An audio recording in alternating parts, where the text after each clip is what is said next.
This podcast is brought to you by Most Valuable Podcasts, leading the league in podcasting entertainment. What's up, what's up? Real MVPs, Ricky Widmer here, along with Sean Anderson. What up? And Dave Oster. Hey, everybody. And we are back. It seems like we haven't done this in quite a while, but we are back for our second 2020 NBA mock draft. The draft season is just kind of getting going. Like the first overall, you get your thoughts on there. Now people are falling, people are rising. We will see who rises and falls today. Before we get started, though, I want to pitch our Patreon. Thank you to our patrons who are already patrons, but you can also become a patron at patreon.com/mostvaluablepodcast. That is where you can help support us and come on the podcast, suggest topics, and be a part of our wonderful Discord community, which Pat in Twitch chat right now is a part of. Sam, who's also in Twitch chat, is a part of as well. And also, if you're watching us on YouTube, go to twitch.tv/mostvaluablepodcast. Follow us, because then you get to watch this live, and I can wave to you live on the podcast. But, guys, it's our mock draft. As people are new, because I know Easy in the Discord, when I put my lottery in the Discord, I was like, guys, I need some help. What do you think of this? Easy was like, wait, how is this team the number one pick? We changed it this year. We do a tankathon lottery. I hit the button 10 times, and then whatever it is, the 10th time through is our order. So before we get into it, I just want to read the order for today for the lottery that will change. Number 1 will be the Blazers. Cavaliers, they keep their pick at number 2. Pistons will be 3. Warriors get bumped to 4. They keep the protection 120, obviously. Then 5 is the Hawks. 6 is the Knicks. 7 the T-Wolves. 8 will be the Hornets. 9 the Wizards. 10 the Bulls. 11 the Kings. 12 the Suns. 13 the Pelicans. And then 14 the Spurs. So how we're going to do this is we'll do it in 3 different segments. The first one will be 1 through 10. So let's go to Sean first. Give us your 1 through 10 for the 2020 NBA mock draft. 2. It feels so weird going first, but yeah, at first, like you said, we changed up the order. So at 1, I have the Blazers going with LaMelo Ball, guard from International. Then at 2, I have the Cavs going with Anthony Edwards, guard from Georgia. Then 3, I have the Pistons going with James Wiseman from Memphis. Then at 4, I have the Warriors going with Tyrese Halliburton, guard out of Iowa State. At 5, I have the Hawks going with Isaac Okoro, forward out of Auburn. 6, I have the Knicks going Cole Anthony, guard out of UNC. 7, I have the T-Wolves going with RJ Hampton, guard out of International. 8, I have the Hornets going with Killian Hayes, guard International. 9, I have the Wizards going with Jaden McDaniels, forward out of Washington. And 10, I have the Bulls going with Tyrese Maxey, guard out of Kentucky. Dave, who you got? Sure thing.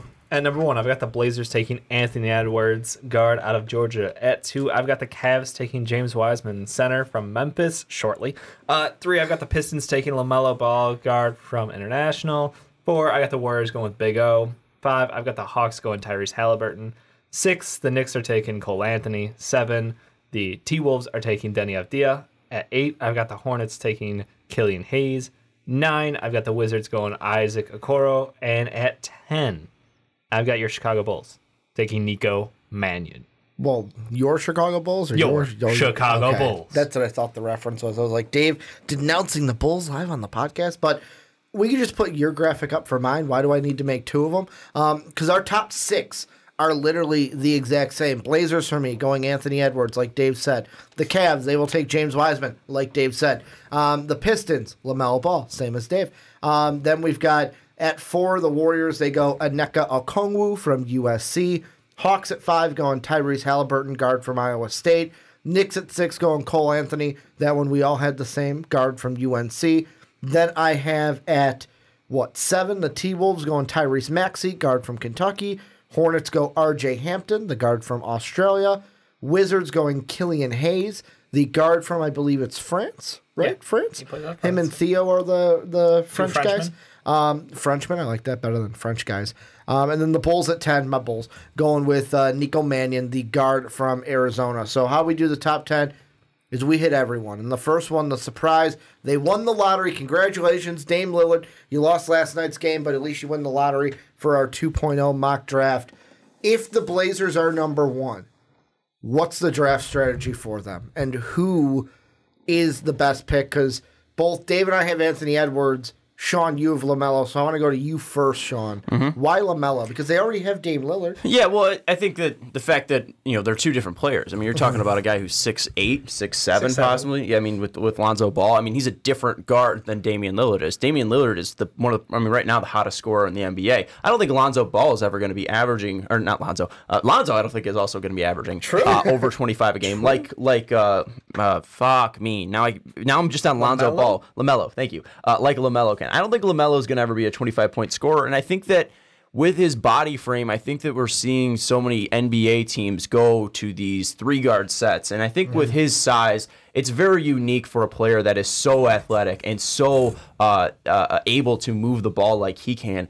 And we've seen his brother develop into a very, very good defender. And he's got a better shot than his brother. So I do wonder if he could play a guard-wing combo. And I think that it is possible since he is one of the most talented players in the NBA, in this NBA draft class. I think that he could be a fit next to CJ McCollum and next to Damian Lillard because he still keeps the ball moving. And he still keeps the ball on the outside, on the perimeter, and it still allows for CJ to drive in and attack. It still allows for Dame to do the same thing as well. But it still allows them to chuck up 43s a night. So I do think that this team, I know it's a weird fit because you have three great guards then, but I don't think that's a negative. The biggest negative I would think with that pairing wouldn't be offensively, it would be defensively. And if LaMelo, I'm so used to talking out balls. Would they have two Melos on their team? Yeah, they would if they bring back Carmelo next year. But I do think that LaMelo, his biggest question is defense. Yeah. Not even with the Blazers fit. Just anywhere, But just anywhere. But if he is able to lock in, he does have the frame, and once he adds on a little bit more strength, he does have the frame to project to be a good defender. So I think with his ability to move the ball around the floor and still keep the ball moving to CJ, to Dame, to Whiteside if they bring him back, to Nurkic when he comes back. Zach Collins. To Zach Collins. I do think that LaMelo could be. I fucking almost said Lonzo again. LaMelo could be a good fit with the Portland Trailblazers. I think that he is the best player in this draft class. He's my number one on my big board. So I don't think you go away from that because I have Anthony Edwards too. And if we're saying which guard's a better fit with this team, I think you can make the case that LaMelo is a better fit than Anthony Edwards. And to that, they have Nurkic, who's already a very he's a difference maker when it comes to that center position, and we've seen what Whiteside's done with that team as well. He is good. I think he has a player option for $27 million, or he's just going to be a free agent. I know his contract right now is $27 million. So I mean, there is the question. Maybe they look to bring him back as well. I think there is the biggest need they need is a wing, but there isn't a difference maker wing at the spot. So I think take the best player available, and he could possibly project to a player that defends wings. So I don't think it would be outside of or over their skis to take a player that could keep the ball moving, doesn't need the ball to be a dynamic player like Anthony Edwards, and I think he could still fit in this offense. I think he's a better fit than Anthony Edwards. That's what I question is we haven't seen LaMelo Ball play with another facilitator, and that's where I've got doubts about his play style offensively. Is can he play alongside a Damian Lillard who runs the offense, who takes the shots when it matters, and who controls who else is getting involved? Because I feel like LaMelo Ball, maybe I'm projecting, but it did seem that he has some tendencies to want to be the guy who takes the shots. That's not a bad thing. It's just when you're on a team where you already are, a playoff-ready team in most people's minds. Had they not had the litany of injuries, this team would definitely be in the playoffs. They're still surging towards the playoffs this year. They're not counted out yet. Would it be kind of like, and I'm not saying player for player exactly, but like we've seen in Washington when you got two alphas out there? Yeah, I mean, with John Wall and Bradley Beal, the skill sets both want to be that guy. Marks. Yeah, so I don't disagree with Lonzo. God damn you. I know, right? You did it to me. I know, it was an accident. LaMelo Ball forever. We're so used to talking and covering Lonzo, especially in these drafts. So it's just tough to be like, oh, LaMelo. LaMelo Ball, I mean, it's edge for edge between him and Anthony Edwards in my mind. I think Anthony Edwards has a chance to step in on this team and contribute. The reason why LaMelo is the question mark to me is because this team's timeline moving forward. Yeah. I think they're very close as far as upside and potential. Like, LaMelo might have a higher upside because of his frame, but it will take him longer to grow into it. Anthony Edwards has a frame. He is built. He is strong. He's able to drive to the hole. I think they could run a 3-guard lineup with him out there, and then I think they've got their flexibility with Anthony Simmons and he running the second unit, and that turns into the question of C.J. McCollum and moving on or keeping. And that's what I was leading to. It just opens up options for them. And you bring up the idea of him keeping the ball move, or not keeping the ball moving, but facilitating and running, the second unit and at least taking spots up. I think that watching his game so far at Georgia, I think putting him with 2 guards like Dame and like CJ that are 20-point scorers would either kill ball movement when he has the ball, because I've seen so many possessions, and it is Georgia where he isn't on a team with a ton of great players. He is the talent. But I don't know if it's in his game to be a guy that gets people involved. And I don't know if he elevates his other teammates. And being a team that is going to look to be a playoff team with Nurkic coming back, with Dame, with CJ, I don't know if Edwards would be a good fit there. I think he is a ball stopper, and I don't know if he could play off ball. So that's where I don't know if he fits into that starting lineup. And then with that, too, we've seen Anthony be very, very good off the bench. And he's got such a nice stroke. I don't know if I would truly want Edwards then to come off and run my second unit with Anthony, because I don't know if the best player might be possibly getting the looks, because I'm truly high on Anthony Simmons, and I don't know if Anthony Edwards is going to end up being that great an NBA pro. I think he's got a ton of potential, but he does look a little bit out of shape. He doesn't look super fit. I don't know if he is a guy that can be massively efficient in the NBA. He doesn't seem to be locked in on defense a ton. It does seem like he is one of those players that has such a large offensive output that could kill his defensive locked in or his defensive effort. But I haven't been entirely sold on Anthony Edwards as the number 1 pick. Where LaMelo, he is a great facilitator. He is a guy that can shoot from the outside. Can he play off ball? I'm not sure. But I do think that we've seen enough from him to prove that he does want to be a winner. And I think that he would recognize that, all right, I'm playing with C.J. McCollum. I'm playing with Lonzo Ball. And I'm not saying Anthony wouldn't, but I think that he would realize that his spot is to be able to get the ball to Dame and CJ and try to elevate his teammates like his brother Lonzo has done before. Lonzo hasn't been able to shoot, which has been the biggest knock on him, but in every other way, he has been able to elevate his teammates. I think LaMelo, and obviously they're cut from the same cloth because they have the same mom and dad, but I do think that he very much fits that same mold. Would they be able to do it defensively? I don't know, but I think offensively, he's a better fit with CJ and Dame. If this situation happened and this was the draft order, there's one word in my mind, though. It's trade. Yeah, that's what I was going to bring up. Like trade. Ricky, and the trade. What do you think? But we can't do trades here, so that's why we ended up talking about Anthony Edwards versus LaMelo. we don't do trades until like pretty much right before the draft is when we start saying like, oh, we can fucking trade picks. But the one that I would do, or I would entice, there are 2 teams that I would target. One would be the Warriors, but you're not going to fleece the Warriors. But I could see because the Warriors are at 4, I could see a trade that's kind of like what we saw when the Luka got traded, where, hey, we'll swap picks, give us that Minnesota pick next year, cool, you can move up to 1. Or the other one that is kind of like what we saw last year between Minnesota and Phoenix, where Phoenix moved up from 11 to 6, and all they did was, that was the Cam Johnson when Phoenix moved back. Yeah, Phoenix moved back. Minnesota got Jared Culver. Minnesota got Culver. Phoenix took Cam Johnson at 11. So it was, we'll swap 6 and 11. They could have got his ass at 22. Exactly. That pick still pisses me off. I know. Whatever. I know. He's John's boy. He's a good shooter at 29 years old. But they swapped 6 and 11, and then the Suns also got Dario Saric in that deal. There's another deal that could be like that with a team that's also the same amount of picks back in the New York Knicks at 5, where that's the team I would target if I'm the Blazers, because I know that this may turn some heads because he hasn't been the best player, but I don't think Dario Saric has been the full potential that we have seen. You could either do something where you're either getting I think Julius Randle in a pick swap would be too much. So Julius Randle in the 5 for the number 1 overall might be a little much, and I don't know if the Knicks would want to give that up. But if you're the Blazers and you need a wing, hey, we can go back in the draft, get a point guard if we want a backup point guard behind Lillard because this draft is littered with them. Yeah. But what about a Kevin Knox and a pick swap? I mean, know my feelings about Kevin Knox. Yeah, and I only say that because it's the same. Like the thing with Saric that played into it too is he's an RFA. Next year or this year, one of the two.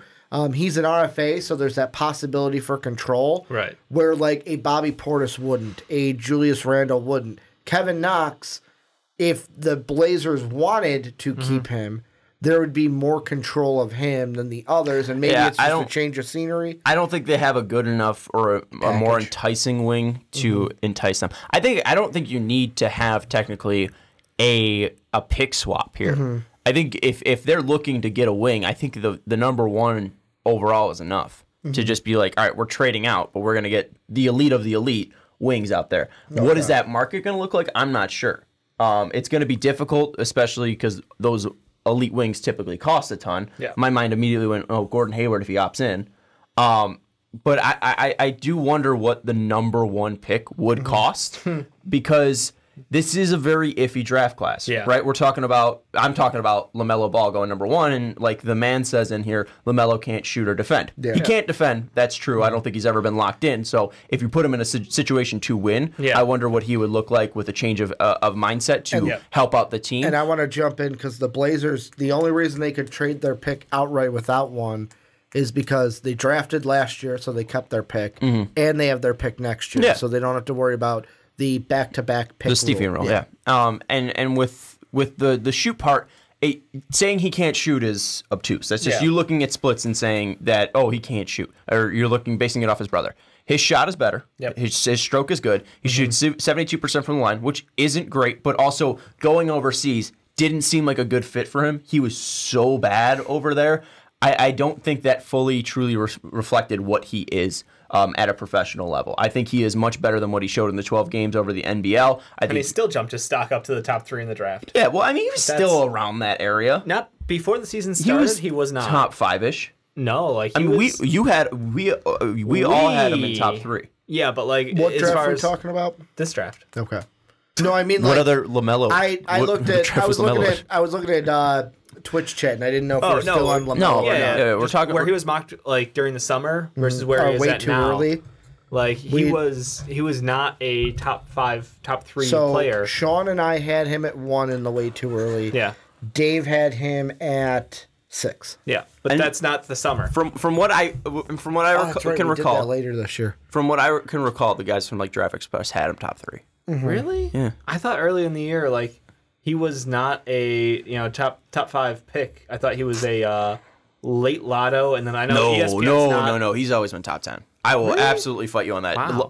LaMelo has always been top 10. I almost fucking call him Lonzo. Maybe it was just the ESPN memes about him being like 21st. No, I don't think because they had him at 21. I personally don't recall him being that low. If you want to look it up, you can. But we'll just not know. But I personally think that LaMelo is worth a shot there if you're going to stick there. Your best option is trading out there, but also the likelihood of the Blazers being number 1 overall is very low. Yeah. So, I mean, this is D-Rose level, and you're also winning a shit prize. You're not winning D-Rose. But, like, could you imagine if the Blazers had won their games this week and the Memphis Grizzlies had lost their games this week? Grizzlies would have been number 1. But even then, with that point, I don't know where they would go. Because you could say Anthony Edwards, right? Because you could look at the 2-guard position, but then also they just re-signed Dylan Brooks. They do need a wing, and Anthony Edwards can be a game changer. Dylan Brooks is big, so you just slide Dylan Brooks to 6'7". Yeah, that's a 3. But then they just got Justice Winslow. If you're Memphis at 1, there's only one pick you can make. If you're Memphis at 1, there's only one pick you have to make. It's James Wiseman. You got to take Wiseman if you're Memphis. I don't think you can be that blinded by that. JV's not the guy. I mean, JV's not the guy, but also Brandon Clark is very interesting. I love him at the 5. Yeah, Triple J's rock the 5 a little bit. They've all spread their time, but like James Wiseman is a true 5. JV, Brandon Clark, Triple J. Think of this lineup: Ja at the 1, then Brooks and Winslow. Put them 2, 3, however you want. Because they got Justice Winslow from the trade. Yeah, and I know where you're going. I would rather have Clark. Jaren Jackson Jr. Yeah, I'd rather have Brandon Clark. Wiseman, and then Brandon Clark can be like either Brandon Clark's in the starting 5 and Wiseman's off the bench, or Wiseman's in the don't put the starting number 5. one on the Clarkson. bench. I would rather either or. I like that option. I'd rather of having have one of them on the bench to then be the backup. I would rather it's have, like having 2 starters. I would rather have, in your starting lineup in your second rotation. I'd rather have Ja, Edwards, Brooks, Triple J, JV, or Brandon Clark, and then having Justice come off the bench and run my second unit. Mm-hmm. Yeah. I don't know. I don't think you should be blinded from the fact that he's from Memphis. Because let's look He's at a local kid. let's look at how that worked out for the Suns. They could have had Luka Doncic. Luka Doncic. Yeah. Come on. So just because he's from Memphis hasn't been bad, but he's not He's been not Luka the top 5 in Doncic. MVP But voting. on the Luka other Doncic. side, imagine if we took Be Easy. I just don't. Yeah, but I'm just saying, don't get blinded by it. I'm know. not saying you don't have to. You cannot take him, but don't get blinded by it. Because Heat fans were so excited that they got Be Easy. True. That year behind Derrick Rose. How about the next team? Cavs. They keep their pick. Dave and I both Wiseman. Sean, I'll go to you first because you're the You're taking another outside shooting opinion. guard. Well, here's the They got thing. 2 already. Yeah. Here's the thing. I got put 2 it point here. guards. I put it here because literally, I mean, they might have 3 guards that cannot shoot from the outside, cannot distribute the ball. But my thing is if you're saying, well, they just drafted, Darius Garland, you can't say that. You can't say that because they just drafted Colin Sexton. So them drafting a guard is not without reason. I think the biggest thing that I think is going to kill them is they're going to have Kevin Love on this team. Yep. I don't think they're going to move him. We heard pretty much very little rumors about him being really moved at the deadline. Yeah, that stopped around that man was stopped around January. Yep. Tristan Thompson is gone, but they just got Andre Drummond. I really highly doubt that Andre Drummond's going to opt out of that. Passer on the team. But Caleb might be. No, Andre Drummond is. Both of them are very good passers, but they're both big guys. But the thing, I mean, if LaMelo was available, LaMelo would be the pick here. 100%. But with that is, I think Drummond is going to opt into his player option. Okay. I think Love's going to be there. Yep. And I don't know if they truly know who is the best guard out of Darius Garland and Colin Sexton. I think they both bring very similar things. So with that, it gives you a third option to at least see if there's another better guard, and you could possibly move 2 of them. And Kevin Porter Jr. has been playing great as well. I love him. I don't think it's a horrible idea here because position be damned here. Go out and pick the best player. Anthony Edwards is the best player on the board. And that's a part of it. And then also you already have Caleb and Andre Drummond locked down, and that's $50+ million in bigs right there. But I feel like Andre Drummond, if he takes the option, will be a movable piece next year Which for is a fair. team looking for a Which is cap. fair. And even if they don't move him, he's walking. He ain't staying in Cleveland. Like Joakim Noah said, nobody likes to stay in Cleveland. Yeah. So that's But then again, K-Love stayed in Cleveland. You could have possibly said that was to keep LeBron James, which is fair. But also, I believe they maintained his bird rights. They can offer him a 5-year max. He might take that. He might take a 5-year max over 4-year. Depends on what other teams if they come give him knocking. that.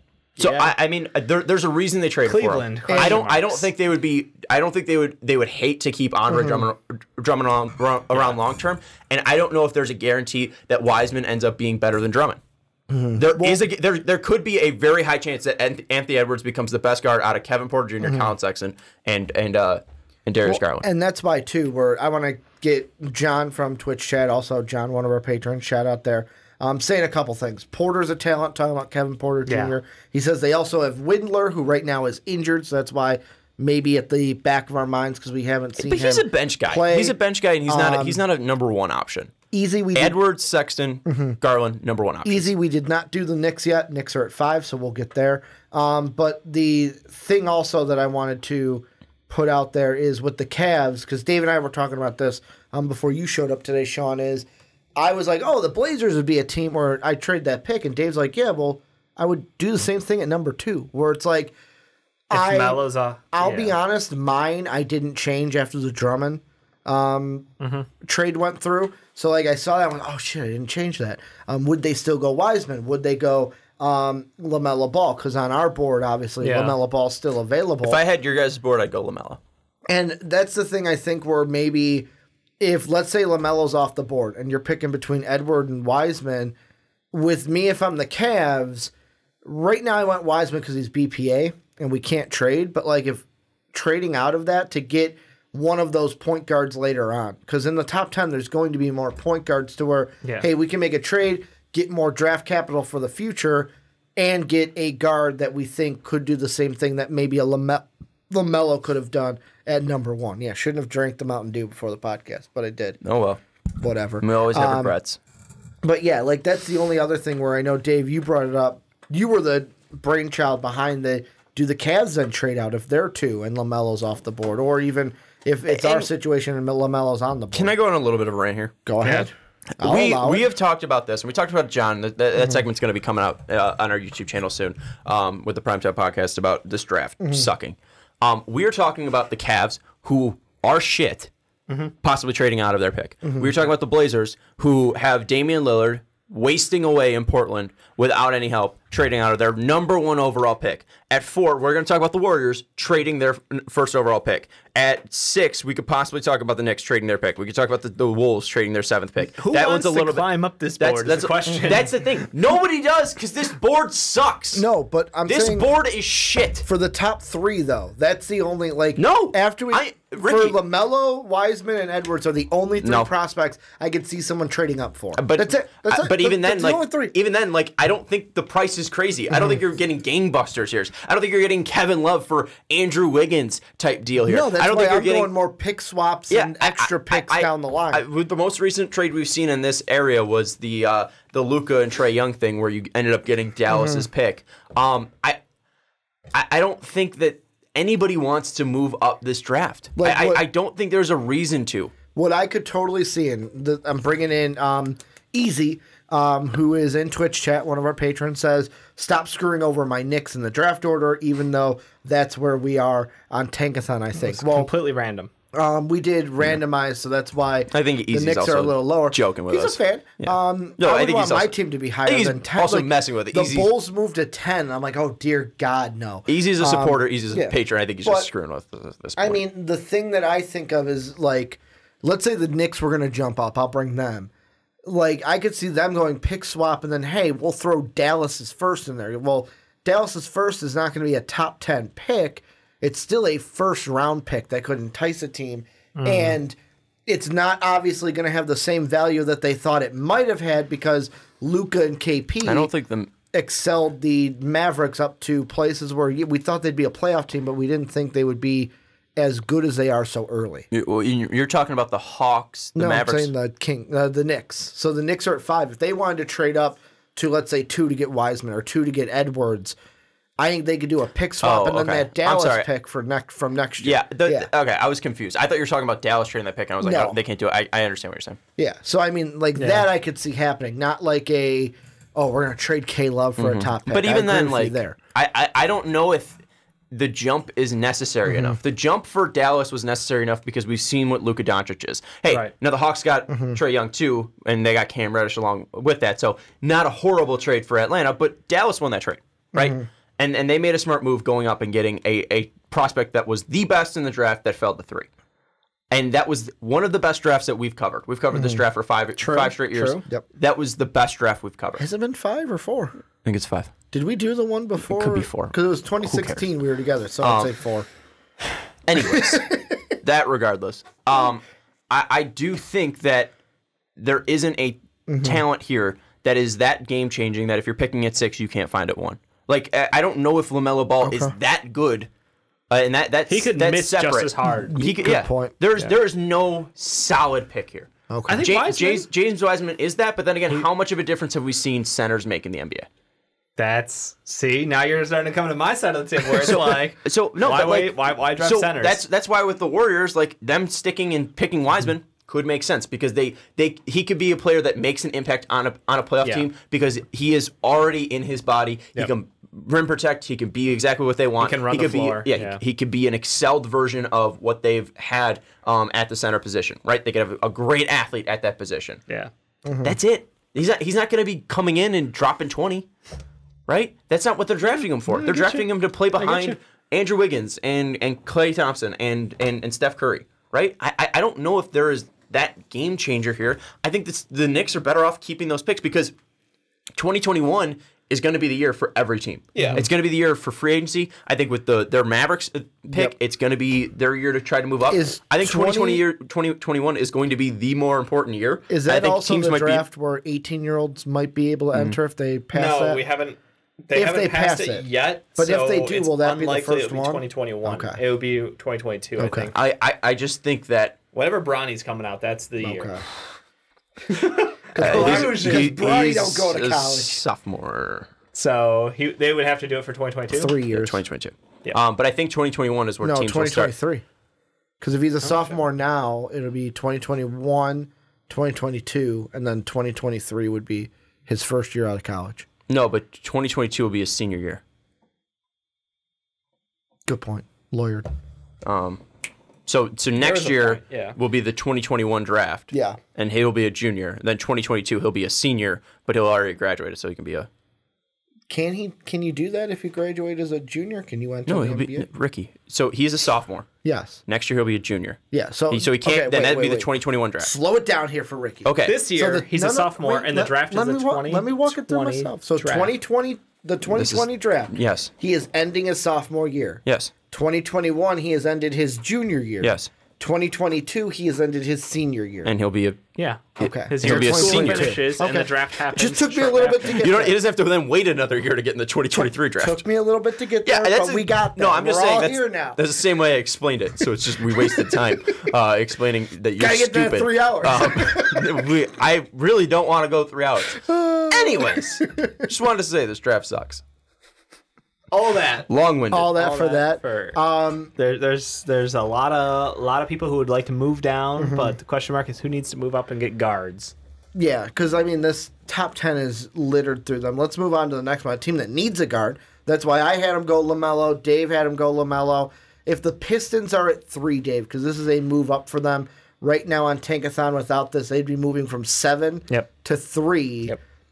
If LaMelo's there at 3, huge. how much of a win is that? Like, the Pistons, even if LaMelo's not there, they're going point guard here. Like, if LaMelo's off, Cole Anthony's the pick at number 3 probably. Either Cole Anthony or Halliburton is the pick at number 3.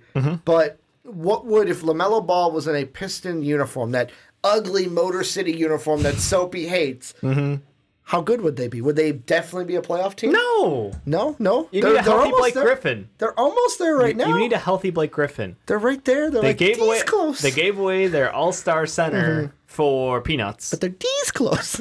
No, they're so far away because I don't know if Blake Griffin, like, it's just, you got to asterisk him. Can he carry a team to the playoffs? Yes, he can. Is he going to be healthy enough to do that next year? I don't know. Okay. LaMelo Ball, Luke Kennard, Sekou Demboya, Blake, and Christian Wood. Christian Wood's been playing well. Right, but I don't know if they're gonna have him under contract next year. Like, it's just that team should not be good enough to make to the playoffs, but they'll be on the outside. They'll be at, like, the 9 seed, the 10 seed area. Let's see. Christian Wood but it's East, so who knows? Christian Wood is unrestricted free agent at the end of the year. Yeah, so that's so the he thing. could walk. That team is only as good as Blake Griffin can carry. LaMelo Ball will be a massive upgrade for them. Will Derrick Rose still be on the team next year? Will they trade him? He said he enjoys his time there. He could stay, though. I don't know. It just that team needs a point guard. It will gain LaMelo Ball would be massive for them, and they'd be a much better team off for it. Yeah. But they're not. They don't got all the pieces. Sean, you went with Wiseman, though, for the Pistons. Yeah, well, LaMelo was off my board, so I couldn't go with Plug LaMelo. And play with center. Yeah, I think that it's difficult. It's best player available, but they don't have anybody, really. I mean, they don't have a playmaking guard. Reggie Jackson's going to be a free agent. They almost traded Luke Kennard, which means that I don't even know if he's going to be on this team. They might trade him at the draft. Isn't there a possibility Reggie Jackson could be bought out? Yeah, but either way, like, at the end of the year, I don't think he's on the Pistons. Okay. He's going to be unrestricted free agent even if they don't buy him out.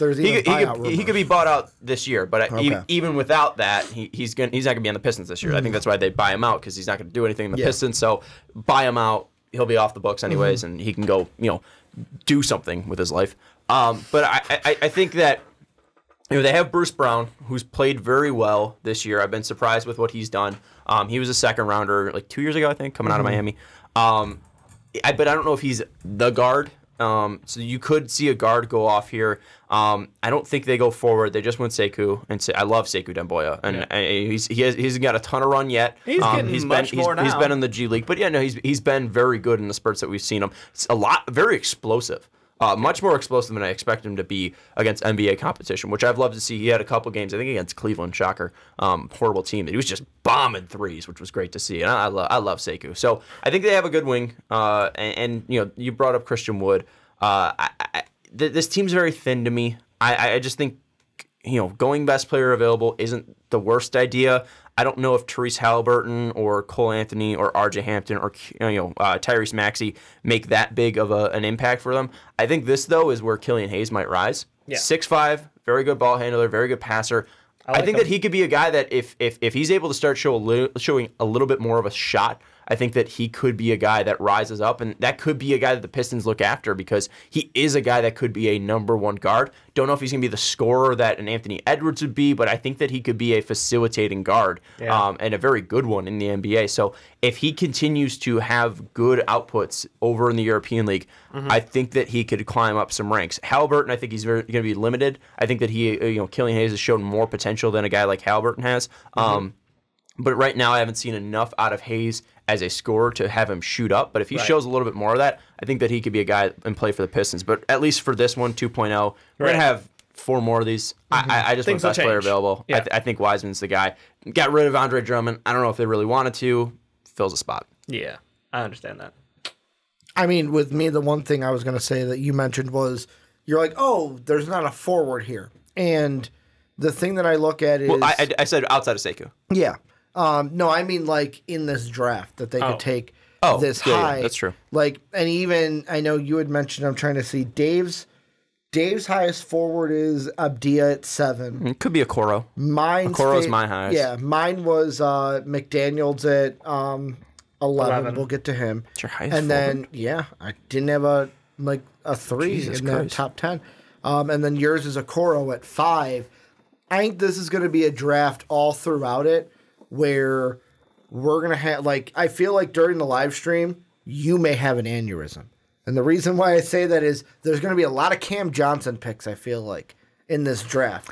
Where outside of 3, there might be one at 6 where it's like, why the fuck is he going at 6? But it's this team falls in love with him, and that's who they want to take at 6 overall. I'm going to disagree with you with that point about me having an aneurysm because of the Cam Johnson. Very possible that I have an aneurysm. But the reason I had an aneurysm with the Cam Johnson thing is because there were so many players with much more potential on this team that were so apparent. Yeah. There were so many guys that could develop into stars out there that you passed on because you wanted to take a 24-year-old or 25-year-old that you loved because he shot great for one season and from 3.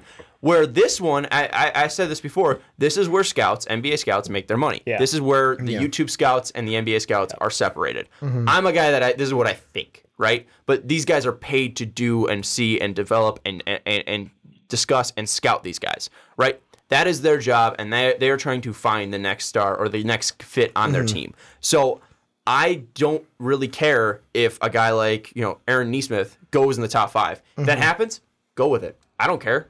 Because he could turn into something. Yeah. I might not see the same potential as you do in your system. He's shown that he could be a very good scorer. We'll talk about him in the next segment. But if you want to go Denny Avdia, because you really love him at 2. Yeah. I don't see it. In the Israeli league, he's popping off. In Euro league, he doesn't get minutes, so he looks worse. I mean, it's just. I don't see it in Denny, but someone might. So it's just something that. I don't think that's going to happen this draft because I'm going in with 0 expectations. Right. Yeah. If LaMelo falls to 8, LaMelo falls to 8. That's it. Yeah. It was something that you kind of sparked into me where you were like, oh, there's not a forward here, and then I looked and I'm like, oh well, because for me, Okoro at 5, I was like, oh, okay, that's a little high, but I also have Okoro outside. The top 10. I believe you do. No, Dave has him in the top 10. I got him at 9 to the Wizards. It's just I feel like this draft is going to be teams are going to fall in love with guys. And it's going to be like, well, that's a lot higher than I would have taken him. Or even at the end of the round where it's like, wow, that's a second-round guy to me, but okay if you're in love with them. I think the thing is you're going to have to fall in love with aspects of them because there's not a lot of complete players. See what they could be in their final form. Yeah. Well, I mean, it's all about there because nobody in this class is perfect. Nobody in this class is Luka Doncic or somebody of that caliber on paper. Or Zion. What they've shown us in these games. There will be a Giannis. There will be a Kawhi Leonard in this draft. Absolutely. But we're not seeing it, and we won't see it because we're not those guys. There will be a Cam Reddish in this draft too. Because Cam Reddish is the biggest sleeper from last year. Who's the guy who was hyped up to be a top 3 player in this class and is fallen because he can't produce in college? RJ Hampton. He was, I mean, that's he not can't produce in college. He's not in college. No, that's not college, but he's a guy. I mean, also LaMelo didn't produce overseas, and he's rising but up. I'm saying, people had them higher, let's see, way too early, which was Cole technically Anthony's our fallen 5 first. spots. He was he the number 1, right, in this class? Yeah, he was around there.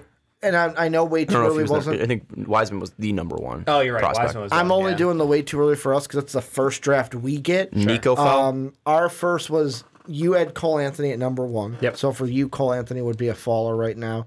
I had RJ at 3. Sean has RJ right where he is. Sean had RJ at 10. Nothing's changed in my mind. In the way too early. The only thing that Sean, Khalil Whitty is not top 10 Oh, right yeah. now. I mean, he's not even playing anymore. yeah. He's transferring out of Kentucky. Scott- that guy Scotty is probably Lewis- the biggest faller, but that's because Cal didn't want to play him. He played him in a certain spot, and he was like, no, fuck that. I want to touch the ball. For me, it's Denny Abdia. I had him at 2, and now he's fallen either in the top 10 or out of the top 10. That's probably where it is. Avdia's very similar, different reasons. I mean, Cam Reddish was getting so much run at Duke where it was annoying. It's come on, please stop giving him shots. Where Avdia is not getting a ton of minutes in the EuroLeague. But yeah, I mean that's it. I mean, I don't think there's too much overlap. The biggest overlap you're going to see is from the Giannis draft. That's where this is. There is not a standout guy. You will have an Anthony Bennett somewhere. He might go 3. He might go 2. He might go 4. He might go 5. But you're going to have a bust that's out of the NBA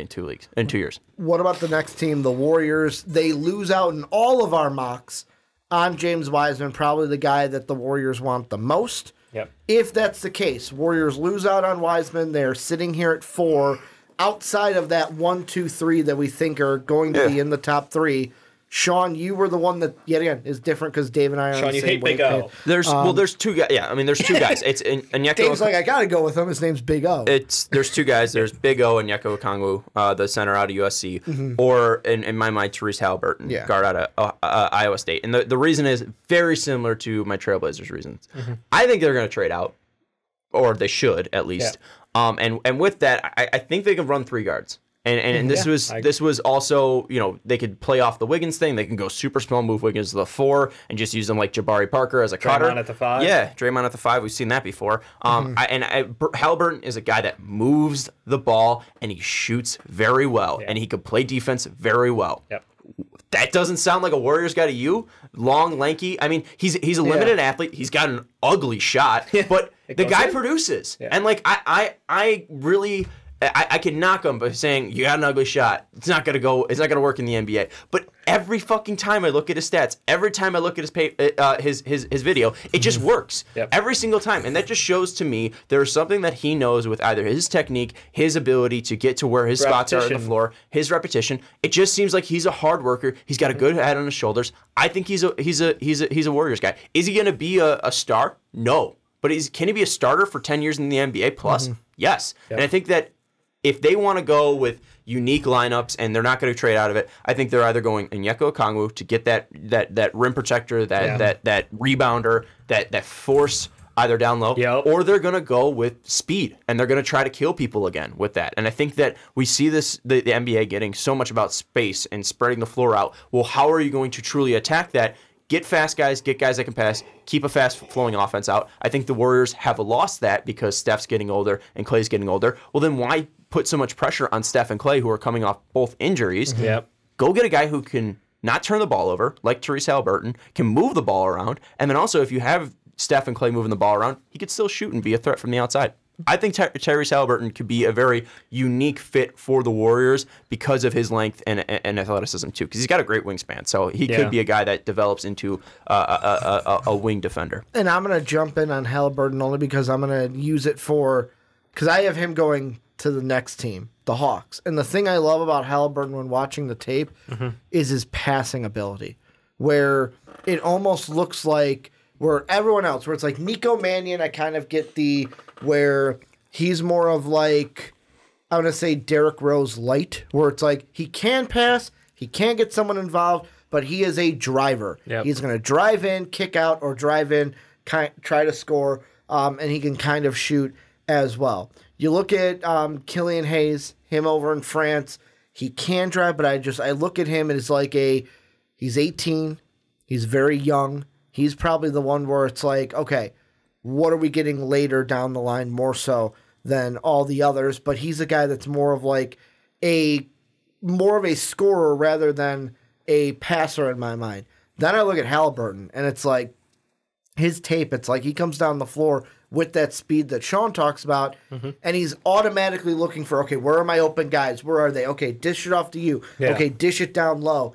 And I feel like with the Warriors, that'd be great because they love the ball movement and getting the open shooters going. Yep. But even like Atlanta, who's our next pick after them, could you think about having Trae Young and then the backup guard being Halliburton? I think I wouldn't. Two guard next to him. Yeah. Yeah, I think the biggest thing that I like about Halliburton is there's creative passers, a la Trae Young, LaMelo Ball. We talked about Killian Hayes. You know, those guys are creative passers. From the old days, those chocolate with the Kings. I was talking more relevant. I wasn't talking guys who had flashy passes, more just creative passes and you know the angles that they take. You know, not like behind the back passes, but just more guys that are a little bit more creative rather than just moving the ball and finding open guys. Yeah. They're trying to create space with their passes for other guys. Where Halliburton more plays in the offense and he's reading defenses and he's just hitting. All right, I know that Clay's got this much room on a guy. I'll lead him. So he could be a system guy. He's a very I mean he's more of a system passer, but he's very good at it. He doesn't turn the ball over, and that's what I like about him. I mean 2.7 turnover to 6.6 assist. Love that. Very smart with the ball. I don't think he could be a negative on a team. I think that what's his true ceiling for a positive? That's why some people might be turned off by him. Yeah. That's what I was originally turned off by him, but I think the more and more I see out of him, the more and more he is just so consistent. And I think if the Warriors are looking for somebody, they're going to want consistency. You're getting... You need more of a polished player. You're competing for a championship in their mind. Yeah. So, I mean, I don't disagree. Onyeka Okongwu is such a fucking defensive nightmare for teams. He isn't the biggest guy in the world, which means he has speed. He has the ability to go out, but he's averaging 3 blocks a game, shooting incredibly efficiently, has a great free throw. Like his shot motion, free throw lines, great. He's shooting above average for a big man. Like everything about him screams, this guy can't be played off the floor when it counts, which is exactly what you're looking for. I don't think Draymond Green has many years of playing against fives in him. Like it takes a lot more out of you to do that, and Draymond playing the 4 gives him the ability to disrupt a little bit more. He can slink off guys sometimes more, and it's just I really like the idea of Big O being able to be that 5 for them, and he doesn't have to play 30 minutes a night with the Warriors at the 5 because they do have the ability to transition different guys in and out, but like he gives them a legitimate stopper at the rim, which is something that they've been missing. He gives him the stopper at the rim, and the thing I like about him too, with his block numbers, is the personal foul numbers. Yes. Personal foul numbers are fairly low. He is very smart player. Yeah, he's not Mitchell Robinson swinging at anybody who fucking pump fake. Extremely smart defender. Yep. I still think he's limited offensively. And that's he can finish. That's about it. You talk about and that's the thing is like you look at his game log and it's like 33 points, 2 points, 31 points, 7 points. He does get in these ruts where if you can't get him the ball down low, he does struggle. He's great from the free throw line, so he's not going to be played off the court like an Andre Drummond or Shaquille O'Neal because he's getting fouled left and right. Yep. He's not going to be hacked, which is a great part about this big man. He's not a floor stretcher though, and that's what we gotta clarify. You can he would address be that, very much Kevon Looney. He'd be very much a Damian Jones and that type where they were good in spurts, or JaVale McGee. They were good in spurts, but how much can they truly be on the floor in the Warriors offense? I don't know if he's a perfect fit for the Warriors offense, which is why I did not like him for this team. I'm still iffy on him, but again, him and Halliburton are very close in my mind, at least to where I have them of I keep wanting to find reasons to dislike them, and whether that because I didn't have high opinions of them earlier, or if I didn't love their game in the first original tape that I watched. But the more and more I watch them, the more and more consistent they are. Yeah. And the night in, night out stuff with Okongwu, I think, is a little bit different from the night in, night out stuff with like a Tyrese Maxey who's been dealing with that a little bit because Maxey has the ball in his hands a ton. He gets looks, he gets shots. Onyeka, he needs somebody to play make for him. Right. Steph Curry, Klay Thompson, Draymond Green, all willing, able passers. So that I'm a little bit less worried about. So the Onyeka pick, not gonna knock it. Yeah. But I just went Haliburton because I do think that he is going to come in and play highly efficient basketball, and that's what the Warriors want. The thing I'm gonna say don't agree with is where you said how long he's gonna be able to stay on the floor because he's averaging 30 minutes right now with USC. Right. And No, USC, but how? And it's not that he's out of shape or he's not playing himself off because of fouls. We just gave him credit. He's not gonna get into foul trouble. He's not gonna be taken out of the game because he's not making free throws. He's doing all of that stuff. It's just how much can he play with the Warriors in their system because he doesn't stretch the floor out. That's what they want to do. They want to play with space. They want to play with speed. He could play with that speed part, but the spacing is a very big concern for him. The thing that I love him in the system though is this is a team that we know it. They like to run the floor. How many times is it where it's like the Warriors just go and it's like, oh, there wasn't a set there. It was just a fast break opportunity, a shot in transition, and he can give the Warriors an option for Steph's coming down, Clay's coming down. Oh, Big O's open, throw it up, and he just, like, not alley-oop, but like, hey, let's throw it ahead to him, and he just flushes it home. But with that, may how many be all times he has to do. How many times is he going to outrun Steph Curry and Klay Thompson to get down the break? floor? No, but he's not going to be on the break. He's going to be near the rim trying to grab rebounds. That's one of his best abilities. Yeah. I'm not taking him away from the boards. He's grabbing 9 boards a game. No, but like, what if there's a situation like one of the plays I saw with the Washington State game where it's like someone else already had the rebound underneath. Okay, you already got it. I'm already down the court. Like he's not looking for okay, you got the board. Yeah. It's like he knows to like go and transition. It's possible, but I think that if we're in this discussion of who could be more beneficial to their fast break, I think it's Haliburton. Haliburton's a great rebounding guard. He's very long, very athletic, very strong as well. Although his frame doesn't really speak to that. I think he's someone that he looks like 6'5", he could build out. 175. Yeah, he looks like he could fill out. I think if he's grabbing boards, it could be Westbrook-esque of him running the fast break and maybe not. Let's down a notch here from the greatest rebounding guard of all time. I'm saying grab a board, start pushing it. Yes. And that's what I'm saying. I think that he could be a guard that initiates the fast break once he touches the ball. Is he going to be able to be the rebounder that Russ is? No. Russ is literally the rebounder for the Houston Rockets right now. But I'm just saying he could be like that of if we're comparing Onyeka versus Haliburton to the speed and the pace they want to play. I think Haliburton might be more beneficial to that because of his ability to grab boards and his ability to hit players, especially open, running the floor like a Steph or a Clay. I feel like you guys are focusing too much on a couple of things, but when it comes down to it, that Warriors offense is predicated on coming off of picks, movement off ball, constant movement off ball in that offense, and set plays. Guess what? If you're trying to come off of a pick from Onyeka Okongwu, like good fucking luck. But that man takes up space. But with that, and he will continue to.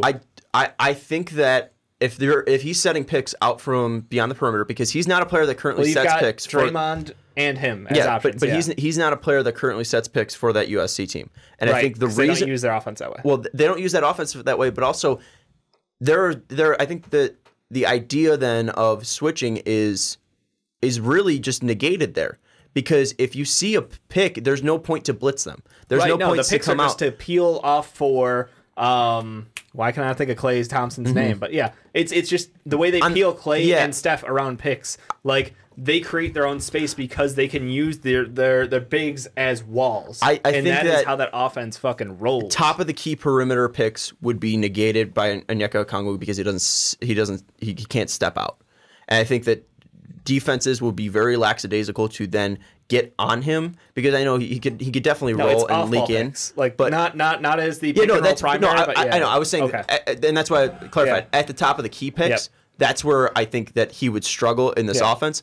Off the ball, understandable because you're not getting around that, and that you need to get around that because if you're not, Klay Thompson's on there, and all of those are set just with the idea. They're set with the idea of they're not coming, and you really can't plan for those. So that I understand. He would be great in that situation. Yeah. Two things I want to mention before we move on to the Hawks. Number one, they're both from easy. Easy says, skip the Warriors talk. Hate those tanking bums. Adam Silver is going to move them down as much as possible in the draft. I think I disagree with that. I'm on the other side. He's like, if it's rigged, they're getting the number 1 pick. Yeah. Like if you're going on the it's rigged thing, they're going to be the number 1 pick. He's not going to move them down to 4. You also can't tank when your two best players are out and you just traded your third best player. I don't think they're purposely tanking. I think they just suck. But the question I wanted to ask from Easy, because maybe he wasn't here for the LaMelo talk early on, but it's a short question of, do you think LaMelo will work out for teams? I feel like he's going to hold out on the small markets because of his dad. Does LaMelo do that? Does he hold out on like a Minnesota if they're like to work out for them because he doesn't want to go somewhere? Or is it just I'm not working out because I'm going to be 1, 2, or 3 anyways? I'm not going to put it past the Bulls. We saw Lonzo be very selective in his workouts. And LaMelo apparently, I don't know if you heard, he did not communicate with his team in Australia when he left. Yeah. He just left. A very adult move. Anything is possible with the Bulls. Yeah. So, next team, the Hawks. I already gave kind of my little snippet. I think Halliburton would be great. Yeah. I think it was Easy and Twitch chat said the same thing, that it's a Halliburton would be a perfect fit. Yep. I think that's the Dave bitched so much about them not having a backup point guard. Now they kind of got one in Jeff Teague, but Halliburton. That's not a solution. Like, it's a Band-Aid. I think he's a free agent, too. It's a Band-Aid until you get Halliburton on this team. Plus, I would run Halliburton out next to Trae Young to cover because he's literally the worst. Yeah, Halliburton's, I think, best attribute is his defense. Exactly. So I think the two of them next to each other is perfect for that team. Think about the players on this team. Like, Herter plays good defense. DeAndre Hunter, one of the main things, like 3 and D with that defensive player. Cam best defender right now. Like, all the defense on that team. Deadman. Yep. Why'd you go? Collins has been a better defender as well. He's better, yeah. Got better. And Clint Capella. I was gonna say Clint Capella, but like he's a good defender. Yeah, but I'm thinking I'm giving him the shade of the Rockets. I gotta remember he's not on the Rockets. He doesn't have to go play against the fucking Jazz. He doesn't have to play against the fucking He's now Nuggets. in the East. Yeah. But you went Okoro. Why did you go Okoro? I don't know which one of their wings are set. I don't know if Herter's their starter. I don't know if DeAndre Hunter's their starter. I don't know if Cam Reddish is their starter. Cam Reddish so far has been probably the best out of those 3, maybe Herter. But I mean, Herter's come on post injury. You've seen the potential of Cam Reddish as of late jump off the page. I think they're going to start him as much as possible. As of late, and I think that he has backed up his potential more than he had in college, which is a great sign for Cam Reddish. I've always said that I'm rooting for him. I'm never rooting for anybody to fail in the NBA. I thought it was obnoxious that I just got frustrated that we kept seeing this guy not produce, but I kept looking at him. I'm like, you can't be this fucking bad at basketball. Right? And it's great to see him not be bad at basketball. He's been very good at basketball from what he had been. So I think with the Hawks, though, there is still the question mark of who are their starters, and Okoro brings defense, he brings shooting, he brings scoring, he brings pretty much everything to the floor. Slasher. Yep. Very well-rounded player, and I think that with that, I think that Hunter's limited offensively. Okoro can make up for that. Defensively, I think he can hopefully turn into that same player or a similar player, and I think that also he might end up being a guy that he is a little bit small to do this, but I think that he could end up being a 4 because he is very muscular. He's very filled out. So if they do want to move away from John Collins, which has been on the talks, he's going to be off his deal next year, I believe. Yeah, and Easy brought up that same thing that they don't want to pay him the max contract. Yeah, so he could be a guy that ends up filling in for Collins if they do want to go out to the 4. So I think he just gives them flexibility in the end. Like we've seen from the Celtics, it's not a bad thing to have too many wings. And I don't know if there's a guard that necessarily fits very well next to Trae Young. Again, only one I would throw out there, Killian Hayes. I think that he might not be an elite defender, but I think he is a good defender. And we've seen that work before, where you don't need to be a great defender. And if they have that many good wing defenders, if Hunter and Reddish hit, I think they might be able to make up for it. And we obviously know Capella at the 5 is good, is a great defender. I think the Hawks after the flexibility. draft this year are just going to be a fun team to look at and see how they finish building out this roster. With $60+ million in free agency money. Yeah. And for the Hawks, this is the pick. Like, we no longer have to do they got this pick and the Nets pick later on, because obviously they gave that up in the Clint Capella trade. But like, I can't wait to see what they do with their pick. Obviously, for us, it's the 5th overall pick. Yep. Because the lottery. But let's get to it. Easy's been waiting for it. It's easy. It's easy. The Knicks. And I think he'll be happy with all of us because for the second mock draft, all of us have Cole Anthony. Like, is this just... For me, it was just who's the best point guard available? Oh, it's Cole Anthony again. They're going to take Cole Anthony. Is that how easy it was for you guys, or do you think there's a specific fit with Cole Anthony being in the Mecca and in the garden next to RJ? Local, and I'm also obsessed with Killian Hayes, so I would also throw in Killian Hayes into this. Okay. I think that he could come up, but I don't know if Cole Anthony has gotten the full amount of support at UNC, and I don't know if we could truly judge him of what we've seen from UNC. Now, I am concerned about how he shoots around the rim, but he has shown post-injury that he has been able to be a better shooter, a better scorer, a more efficient scorer, a great free throw shooter as well, coming off his injury. So I think that he deserves a little bit more of credit, and I think once it comes to workouts, this could be one of the biggest risers that we see.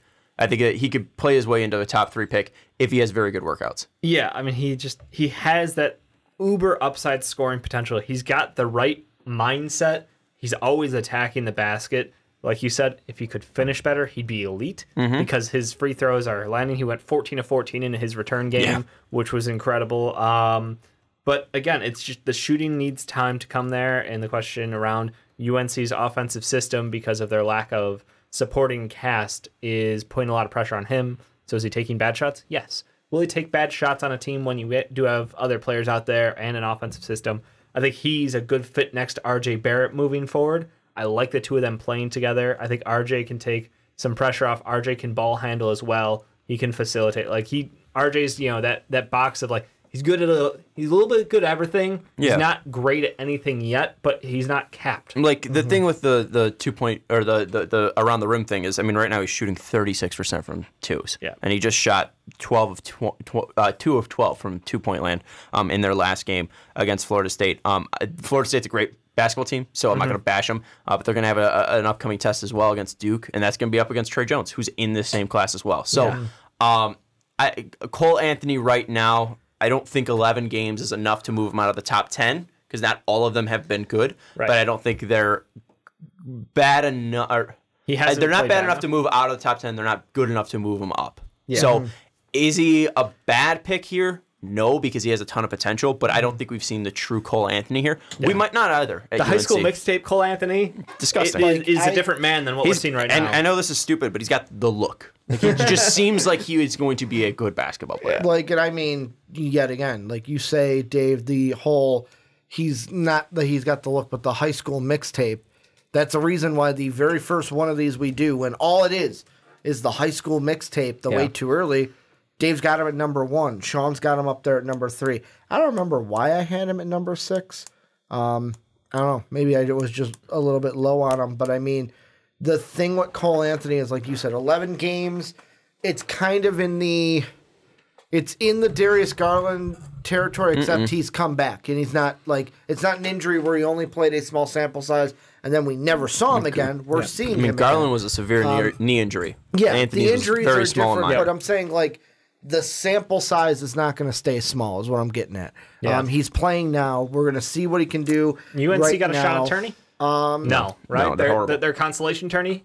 Just because they're a name? Could be an NIT. Would he play in an NIT tourney? Or would he just sit out? I don't know. They suck. I don't know. I know they're bad. It's just a question most players sit out because they don't want to get injured. But with a Cole Anthony, because he should be, it could be beneficial to his draft. He should be a guy to me where if he was fully healthy, playing at the potential that we all see, it shouldn't just be LaMelo, Edwards. It should have been a top 4, not a top 3. Yeah, I think it should be a cool showcase moment for him if he's still on that fence come time. But it's also possible. The risk reward of the NIT, I mean, I don't know. I'm mainly focused on the regular season right now, and how he does in the conference tournament too. Because if he has a good performance, hey, maybe they could make some crazy run with Roy Williams. I don't know. If they win it all, that's how they're getting to the tournament. Yeah, but they're 3-8 in conference, 10-12 overall. Yeah, exactly. Like I said, I mean, maybe he has a magical run. I don't know. Right now, I need to see more out of him before I say. I think we're this is the guy. You know. Yeah. What about the T-Wolves? And the T-Wolves, we're going to, just for Wolves fans watching on YouTube and Twitch, We're going to get to both their picks. The second pick, stay tuned. We'll get that in the 11 through 10 because now they've got that net first rounder that used to be with the Atlanta Hawks. But with the 7th overall pick, if this is where the T-Wolves are drafting, what's their big... Because for me, it was, you know, they don't need a point guard anymore in my mind. It's not like a... Yes, they could use a backup point guard behind D'Lo, but I'll get to that with the second pick because I think there's one later on that they could grab. For me, it's this top 10 pick, BPA. And for me, you just got rid of Wiggins. You're bringing in D'Lo. Tyrese Maxey is the guy you go with. You can play him at the 2. He's not really a 1 in my mind. And you can just plug him in and hope that he gels with this team. But at the same time, like we talked about, what's going to be their identity? Because it seems like this move was just, hey, let's make Cat happy. I disagree with playing Maxey at the 2. I think he's going to be. I think this would be a bad spot for him because he needs to have the ball in his hands. He's not a dead-eye three-point shooter, and we've seen that he could be inefficient at times, but there's also times that when he has the ball, he takes 14 shots, he could be electric. So I think he's going to be best off in a system that puts him at the 1 as a guy that mainly initiates offense. I'm going to go RJ Hampton. I think that he is very similar in ways to Jarrett Culver.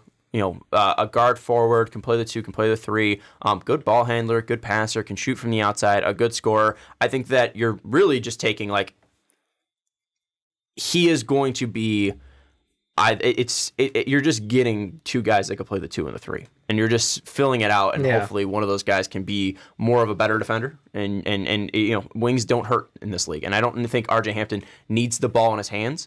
I think that he could play off ball. I think that he can also initiate offense if they do need D'Lo and Cat to run sets that make them play off-ball movement, if that's something that they want to look into. I know that was something that they started a little bit with Wiggins. I think that Hampton has probably the most potential out of everybody left. I just worry, again, and we talked about this on the fast break with Minnesota, I just think it's going to be very much a 2-man game between D'Lo and Cat on offense, and I think that's going to shut out other players. And with that, I think that Hampton has the most upside to possibly break through and be like, hey guys, there's more players on this team.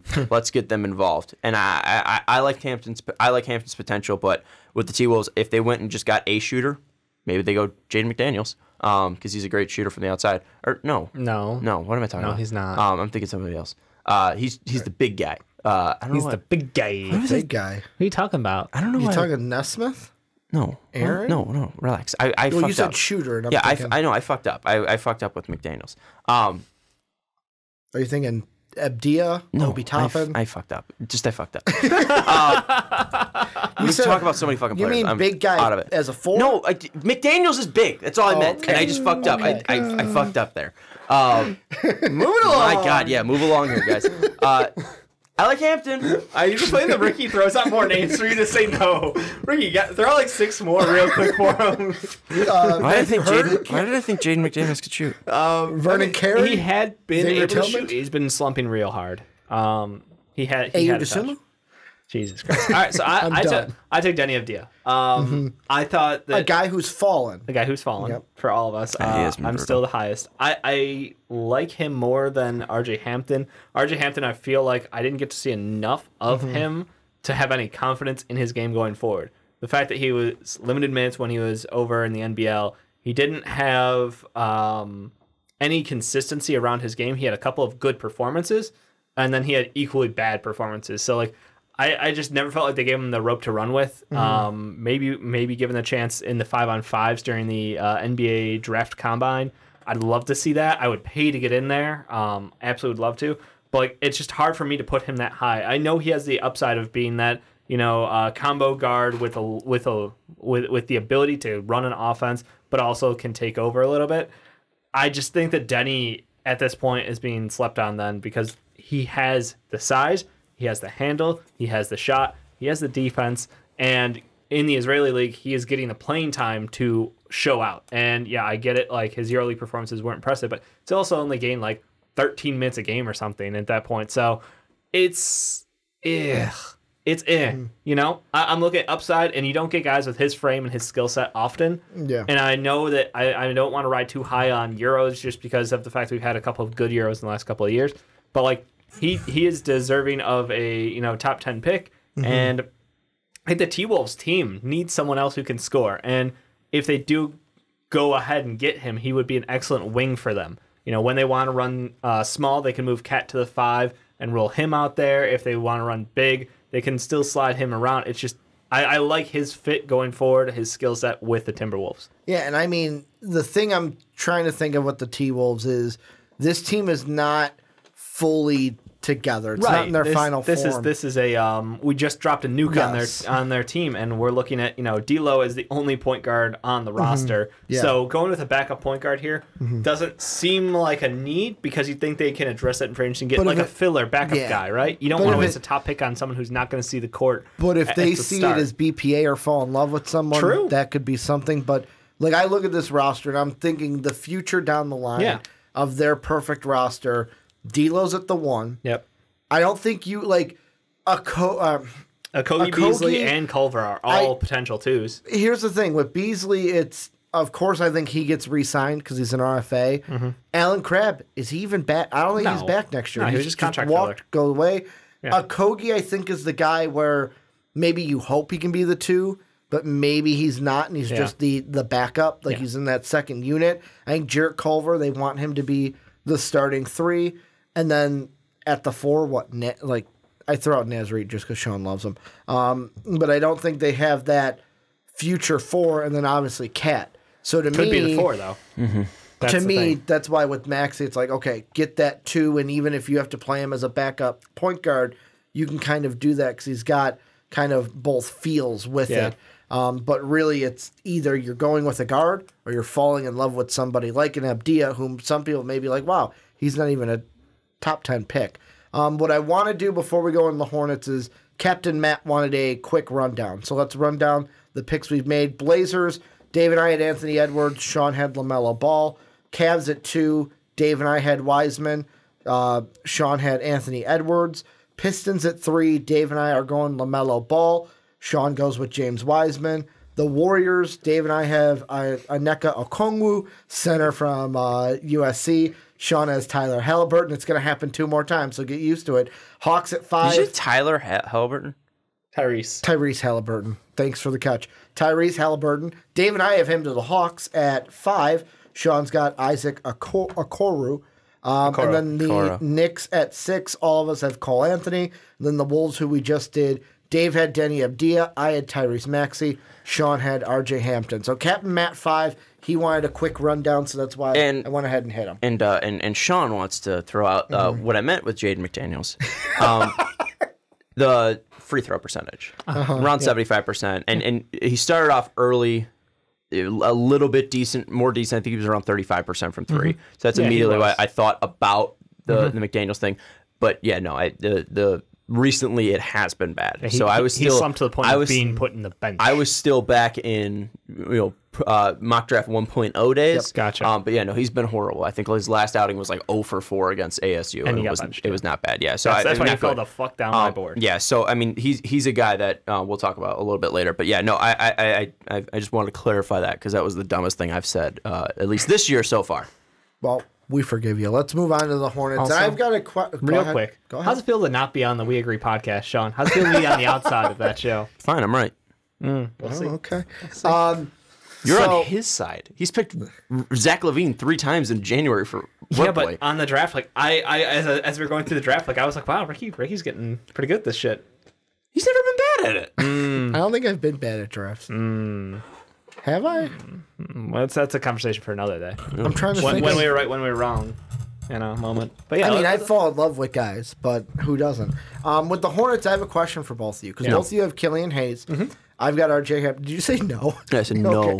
Okay. You guys got Killian Hayes. I have RJ Hampton. We don't need to do this 3-hour podcast. Here's my original thought with the Hornets. We're still in the 10th, and it's 4:30. Hey, we're almost done. With segment 1, there's 2 more segments. Yeah, well, segments 2 and 3 usually go quicker than the 10. Like the top 10 really goes because that's the meat and potatoes, and then the last two just go. That's fine. We can like 3 bottles of water. Keep the people entertained. I refuse to.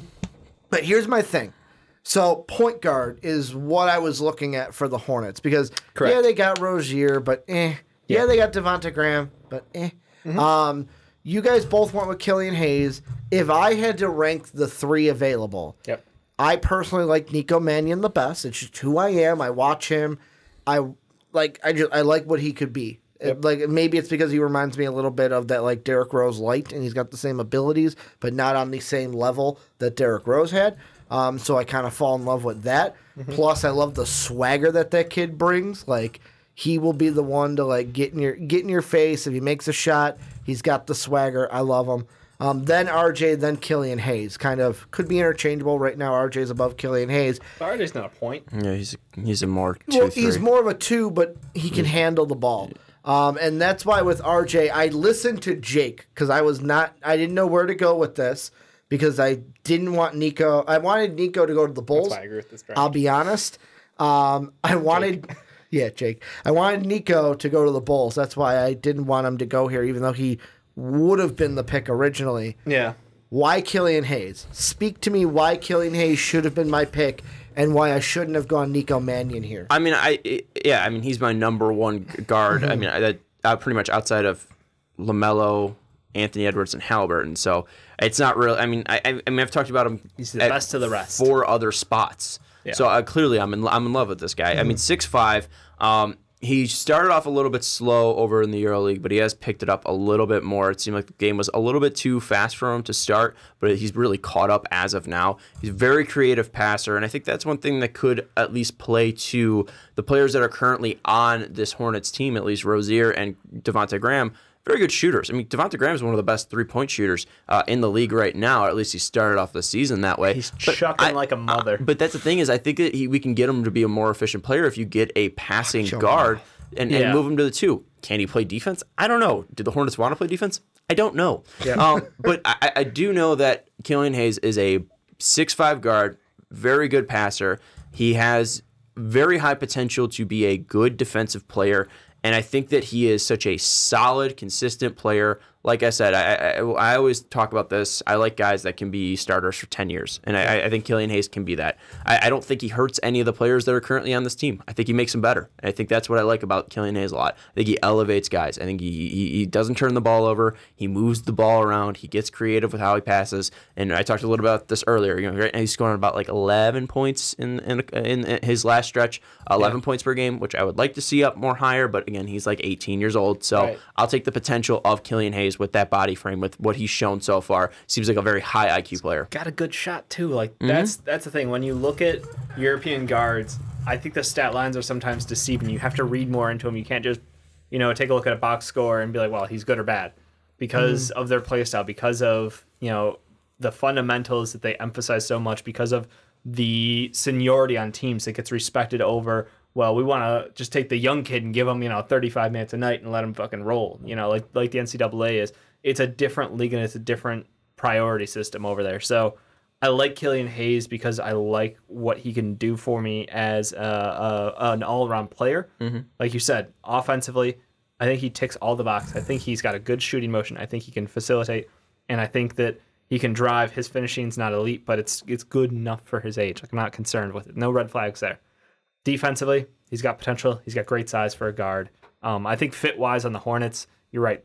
Terry Rozier plays better off ball. There's a reason why they had to drag Devonta Graham up to be a starter. It's hurt Devonta Graham's stats, but it's helped Terry Rozier immensely. Yep. And I think by adding in a point guard like Killian Hayes, or even a point guard like Killian Hayes, like, I think it will help both of those guys, because you do need someone who can be the primary point guard, and then Devonta Graham can go back to doing what he did best, perhaps, and running that second unit. Somehow, I love the wings on this team, and Malik Monk barely gets the touches he deserves for half a season again. I think he's their best scorer on the team, and it's like, just they need to figure out how to make that work better as a team. But they've got young talent that's fun. And that's PJ Washington, Miles Bridges. Oh my God, those are my two favorite wings out of the past two right? drafts. So And I mean, I would love to one. see a guy like Killian Hayes get put next to the scoring guards that they have in Graham and Rozier, along with those two dynamic wings that I think they have and are underutilizing. I think that's something that's a big shot at James Borrego, is the fact that these guys have not been able to develop. And you didn't see Malik Monk utilized under Steve Clifford as well, but I don't know if PJ Washington and Miles Bridges are taking the steps needed, and maybe it's more of a shot at Mitch Kupchak and what he's been doing, at least running the Hornets front office. But I do think somewhere there is blame to be put with this Hornets team, because are they bad? Yes, but there should be more engaging and intriguing basketball coming out of this Hornets team. I think they're fun to watch, but they don't. It feels like you said, they're not getting better, and that's the thing. I want to see progression out of players. Yeah, it's one thing to have young talent and like right off a season, but it's another thing to actually like have them get better, and you can see and you can point and be like, man, remember when he like during fucking November he was making these mistakes, and now look at his game. He's taking better shots. He's getting better quality looks for his teammates. Like I don't know that I've seen that growth. I don't know if I can look at one point in time and just be like, oh yeah, they look at the coaching influence on this team. Look at the player development that's happened here. What I'll say as well with Hayes is I feel like we talk about these young teams and the impact John Moran has had, because he's an impact player, because of what he does. He elevates guys, Blew right? the top off team. I keep saying that word, elevate. I like that word, elevate. You know, he's elevating players. John Moran's elevated players. He's a floor raiser, man. I think Killian Hayes can be that in 2 years. Yeah. I don't think it's going to be a rookie impact thing. I think he needs to get his feet wet. I think he needs to have the game, adapt to this game. But I think halfway through season 2, Killian Hayes could be that player. Nice. Also, I'm going to throw out from Twitch chat. Not like John Morant, but like an elevator like John Morant. Different ways. Guess who's making his first appearance to the live stream? Who? Soapy. He says Miles Bridges is the GOAT. Damn right. May or may not be Michigan State bias. Nice. Here's something I'm going to throw out just as a crazy, not too crazy, but something we haven't thought about. And it's something we talked about with the Blazers and the Cavs. Could the Hornets sit here? And technically, they don't need a point guard. Like we said, they got Rozier. They've got Devontae Graham. Yep. They could be fine with those guys. I look at our draft after the top 10. I'm not going to say who's going. But for me and Dave, and kind of with Sean, like what? The next like 5 picks after 10? Yep. Non-guards. Like for me, I've got out of the top 10, 11, 12, 13, 14, and 15. And then 17, 19, what? 7 of my next 10 are non-guard picks. Could this team look at it and go, hey, you know what? We don't need a point guard. We don't need Hampton. We don't need Hayes. We don't see Nico fitting in with this team. Does a team outside this top 10? Like for me, the team I would think of would be the Spurs maybe. But like, bless you. The Kings don't need a point guard. The Suns don't need a point guard. The Pelicans don't need a point guard. Spurs technically don't. They got 7 DeJounte I'll Murray. help you out. You know what team I think should make a play for Killian Hayes? Who? The Chicago Bulls. I am so sick of watching the Chicago Bulls play just basketball in general. I'm not even going to put a description. I do not like I don't like watching the Chicago Bulls play basketball. And I think Killian Hayes could bring cohesion to any lineup. I think he could be added in and he could help out a team. You don't need him to be a scorer right away because you have Zach LaVine, Laurie Markin, and Wendell Carter Jr. because John Paxson's not going to make a fucking move. And the guy Jim Boylan doesn't even want to mention as a second scorer. Yeah, you like my tweet? Yeah. How he was asked, who's your second scorer on this team behind Zach LaVine? And he said, Ryan Arcidiacono, Thad Young, and Chandler Hutchinson. Dude, you drafted Kobe White 7. Like, this is all he does. Yeah. All he does is score. That's all he should do right now, Kobe White, in his first year, is score. And you don't even use him that way. That's you, buddy. That's where if you want to get fucked up about coaching, you can. But with the Bulls, I think Killian Hayes would bring cohesion to their lineup. I would like him as a point guard for them. Yeah. I would dream it, but again, I'm higher on him. That's why he didn't fall on mine. But if we're talking trade up, pick swap. Boom. And it really could be for anyone. Like not even just a point guard. Maybe like for example, Easy keeps saying like Obi Toppin. What if there's someone that's like, hey, we could get he might be here at 13, but fuck it. Let's try to make a trade to get up to where the Hornets are and just take Obi Toppin. Like, if someone falls in love with a player. Get it locked in, yeah. The next pick, though, the Wizards, Yeah. I think is a fit for who you just said, Killian Hayes. I've got Hayes. Dave's got Okoro and His last name ends in an O. Okoro. Okoro. No use in the name. Okoro. Isaac Okoro. You've got Dave's got Okoro. I've got Killian Hayes, and you've got your boy McDaniels. I say your boy because you messed up with him earlier. Sure, I did.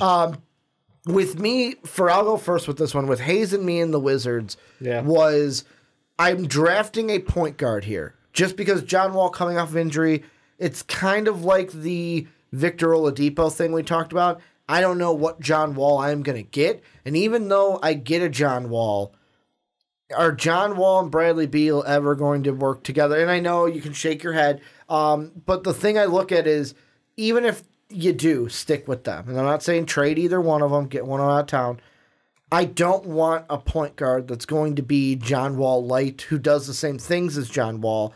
And at this point, I think Nico Mannion would lean more towards into being similar to John Wall than being the outside. Killian Hayes, exactly like Sean said, you don't expect him to be a scorer. If John Wall can't go or isn't effective, Hayes can be out there and he can be a facilitator to your number one, which is Bradley Beal. Like Bradley Beal can also handle the ball, but he doesn't have to then every single time. So for me, you need a point. If John Wall's out there, if he's not, I think Killian Hayes to the Wizards could be a phenomenal backup point guard for them. Yeah, I mean, they've had options out there. They tried out the Isaiah Thomas thing. He had a couple of good games. They obviously have our guy, Ish Smith. Ish? Iffy. I mean, they can look for a backup point guard, but I don't know if they should invest that much into it. Yeah. I mean, wait it out. You're getting a top 10 pick, and I know it's not a great draft, but like you shouldn't be picking top 10 again with Bradley Beal and John Wall healthy together. Yeah. So like, I think you have to take a swing on this one, and that's why I went for Isaac Okoro. Like, he fits their exact need. They need a wing out there to play alongside. Oh my God, your guy from last year, Rui. Like Hachimura. Yeah, having a lineup of John Wall, Bradley Beal, Isaac Okoro, Rui Hachimura, Thomas Bryant is fantastic. That's a playoff team in the East, no questions asked. You have defense, you have scoring, you have the ability to play with speed. You can stretch out the floor. Okoro can attack because Thomas Bryant spaces out to the 3-point line. Like that, in my mind, I'm like, this shit is exactly what they need. Like that is the perfect pick in my mind, and that's why I'm so happy that I had. Like, it wasn't even on purpose. It was just like, oh, Isaac Okoro's here for the Wizards. Yeah, absolutely.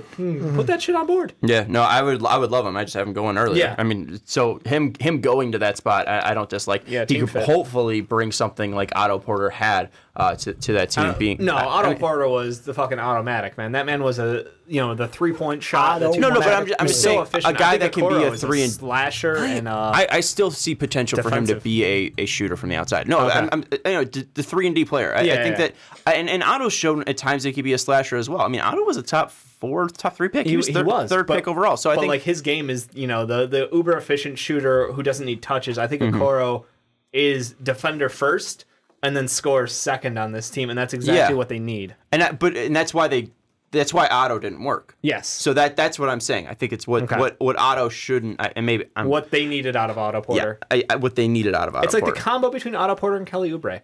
That's the middle ground that they couldn't find. And Kelly Oubre had the basketball IQ of a square. I think it's so funny that both guys looked better at basketball when they were not on the Wizards. Correct. Maybe it's like Scotty a coach Brooks. thing. Yeah. Wow. There we go.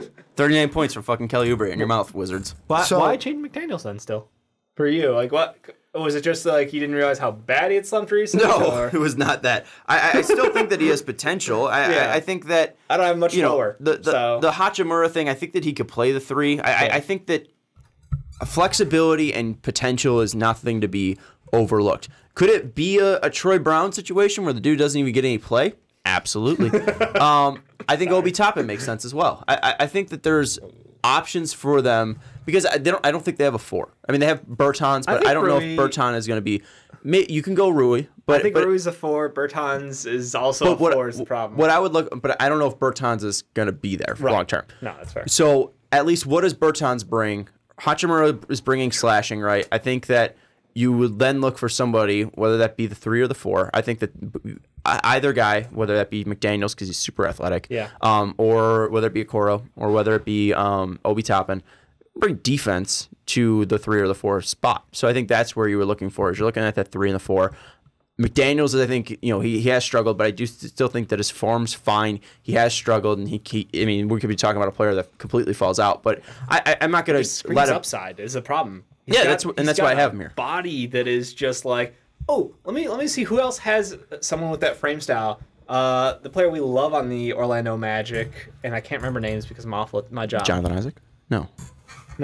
Orlando Magic. He's hurt for the year. He's done. Yeah, Jonathan Isaac. That's what I said. Yeah. I heard something else. I said Jonathan Isaac, but I mumbled it because I was like, I don't want to be that wrong. Oh, no, you're right. Yeah. Jonathan Isaac. Brandon Ingram, Pascal Siakam, Giannis. We're talking about guys who have incredible length and the ability to continue to add. Yeah, they have the ability to continue to add skills to their game. And like McDaniels. Pascal who? C-Scam. Like, he's not there. He's so far away from that. But that doesn't matter.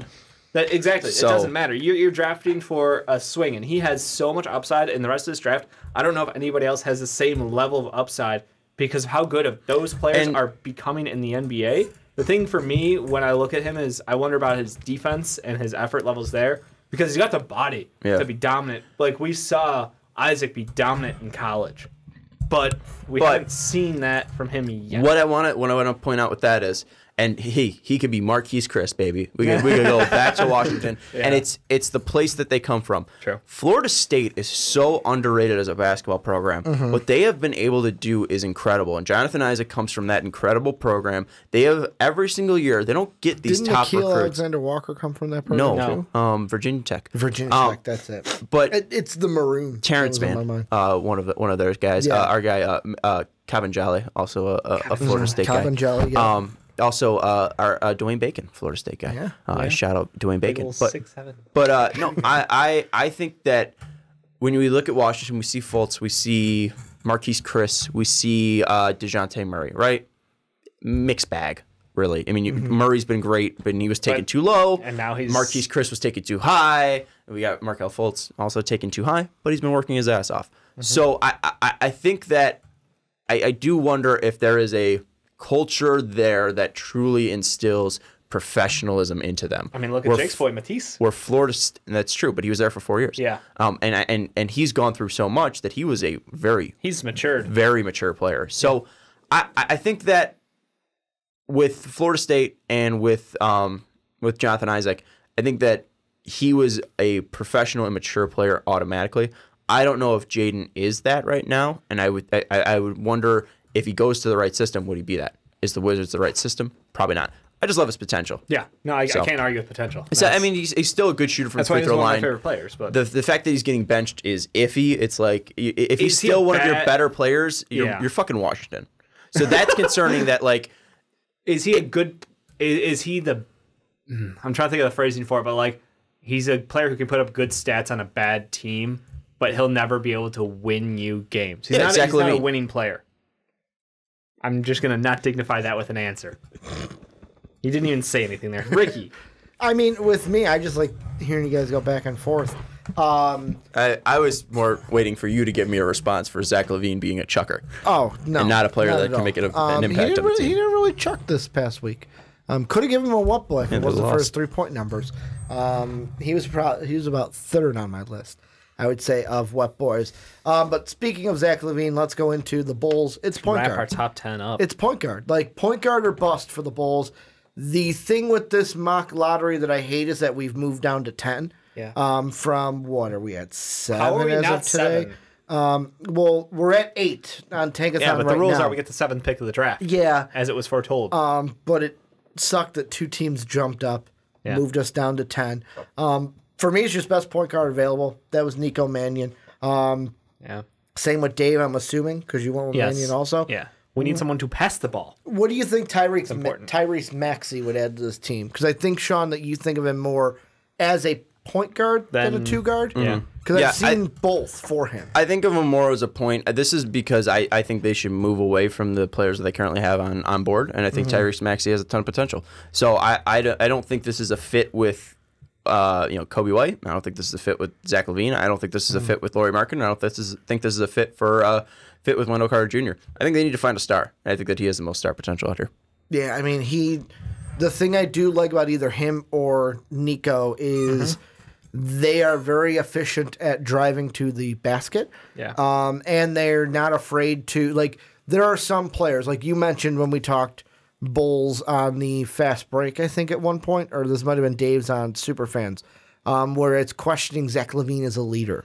Yeah, was that last night? That was me. That was last night. They all run together with our Bulls discussions of who's there and who's not. I think that Nico and Tyrese can, they're not afraid to, and I'm not saying the leader role, but they're not afraid to, all right, I'm going to put the team on my back today.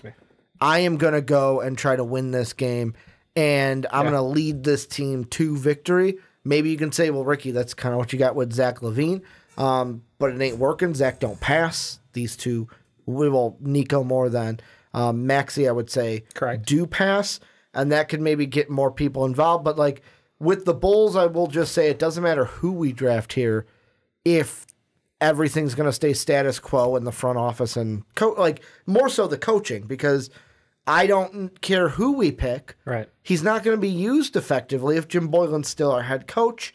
But we can hope and pray that everything changes in Chicago. Like I read to Dave off yesterday after we saw Birds of Prey. Somebody on Bulls fan that I follow on Twitter posted a Facebook memory from 3 years ago that said that according to Chad Ford of ESPN, the Bulls are going to shake up their front office, possibly firing Gar Forman and John Paxson. And she just said, this is why I have trust issues. Because we hear it every fucking year. For me, I just look at Maxey and I don't. I see Kobe White again. Okay. I see Kobe White, but smaller. Yep. Okay. And that's what I'm afraid of. Like, is that why you don't have him in the top 10? Correct. Okay. Yeah, he is capable of being a facilitator. He has explosive upside. I think when he takes over games, he takes them over. Yeah. But at the same time, I don't think that's the first thought. The first thought going through his head isn't floor general. He's a scorer who can facilitate, who can rebound well. I'm going to go more because Kobe White was a top 10 pick. Yeah. I'm going to go off of this and keep it Kentucky related. Maxey's a better version of Keldon Johnson. No. Because he is Kobe White. No. I'm saying like in the sense of like last year. Keldon Johnson, G League. Yeah, that's what I'm saying. Keldon Johnson wasn't explosive. No. But he wasn't a ball handler. He was one of those guys that, or am I thinking of, I don't know. Who's the other player then from Kentucky? Wasn't there two of them then? Because there was one that took over games for them last year who is now like Tyler G Hero. League. No, it wasn't here. It wouldn't be Hero. There was no one Let me look it up. I'm pretty sure it's Keldon Johnson that he would take over games for them. And there's a difference between, but it's how they take them over, and that's what we're discussing. No, and but I I'm don't just saying, like he's the guy on Kentucky that takes over games last year. Yeah, read it off. PJ Washington. No. Tyler Hero. No. Keldon Johnson. That's Travis what I'm Reed. thinking of. Ashton Higgins didn't play much. Quickly didn't play much. Richards, Montgomery, Quade Green, Jamar Baker Jr. and Johnny David. No, and I'm pretty sure it's Keldon Johnson. I'm thinking. I'm not saying they take over the game the exact same way, but he was their star last year, and he's in the G League. Whereas Tyrese Maxey, he's their star to take over games. He's their number one option now, and he's a lot better than what I think you're games. misremembering Kentucky season because it was the most consistent player they had was PJ Washington, and then Keldon Johnson started off the year fantastic, and Tyler Hero finished the year out fantastic. So I don't know if I necessarily agree with that comp. I think Kobe White's a fantastic pick to comp him to. Explosive guards, guys that are they're more combo guards than anything.